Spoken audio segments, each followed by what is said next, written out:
Hello! Aujourd'hui, on se retrouve dans une vidéo.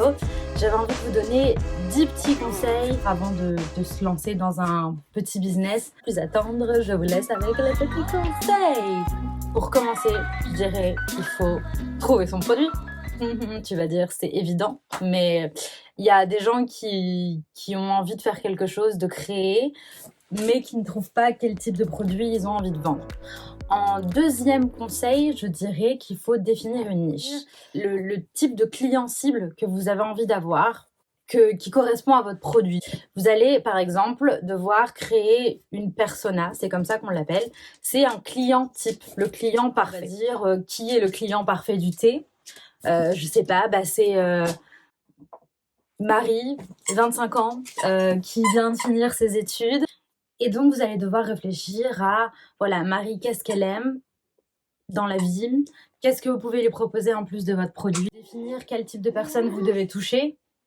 Snow! Pour ensuite pouvoir établir votre stratégie de communication. Ensuite, il faudra effectivement se déclarer parce que si vous vendez des produits, ça paraît pas forcément logique pour tout le monde parce qu'il y a plein de gens qui se disent bon, on va pas se déclarer au début, voilà. Moi, je vous conseille vraiment de vous déclarer. Par la suite, il faut établir un budget.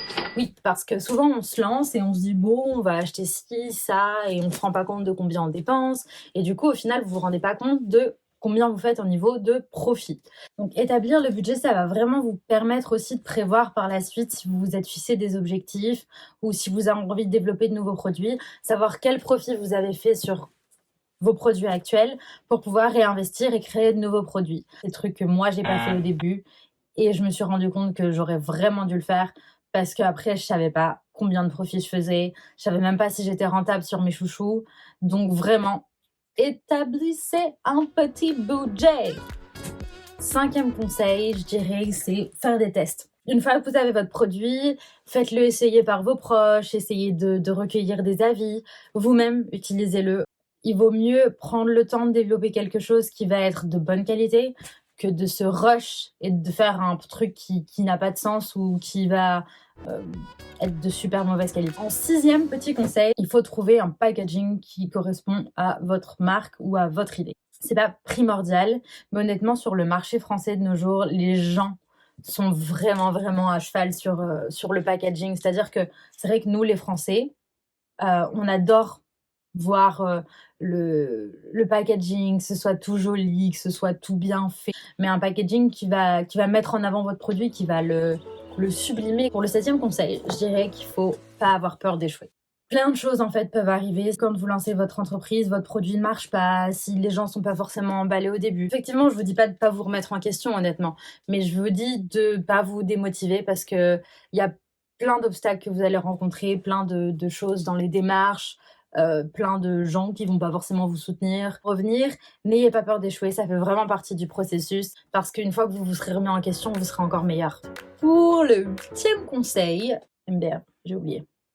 Qu'il faut penser à développer une identité de marque. Quelles sont les valeurs que vous avez envie de véhiculer à travers votre marque, les choses que vous prenez, les choses que vous avez envie de faire, les choses que vous... Conseil numéro 9, essayez de créer du contenu pour les réseaux sociaux avant de lancer votre marque. Vraiment, ce que je vous conseille de faire, essayez de prévoir du contenu à l'avance. Comme ça, les réseaux sociaux, c'est pas quelque chose dont vous devez vous soucier tous les jours, toutes les heures. Et comme ça, vous pouvez poster automatiquement.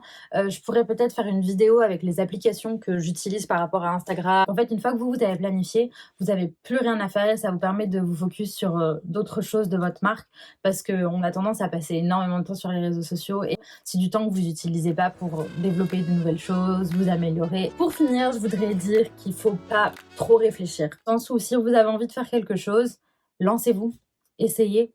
Au pire, ça marchera. Et en fait, la meilleure chose que vous pouvez apporter avec votre produit, c'est vraiment la passion. Si vous êtes passionné de ce que vous faites, si vous avez envie, je pense que ça se transmettra à travers vos produits, à travers ce que vous allez dégager dans votre marque. Et ça peut que être positif. Donc, j'espère que ça vous plaira. N'hésitez pas à me donner des conseils, des retours sur la vidéo en commentaire. Je vais essayer de faire mieux que la première vidéo par rapport à vos retours sur ce que je devrais changer et sur ce que je peux améliorer. Voilà, n'hésitez pas à vous abonner et liker la vidéo. J'ai toujours rêvé de dire ça. À bientôt!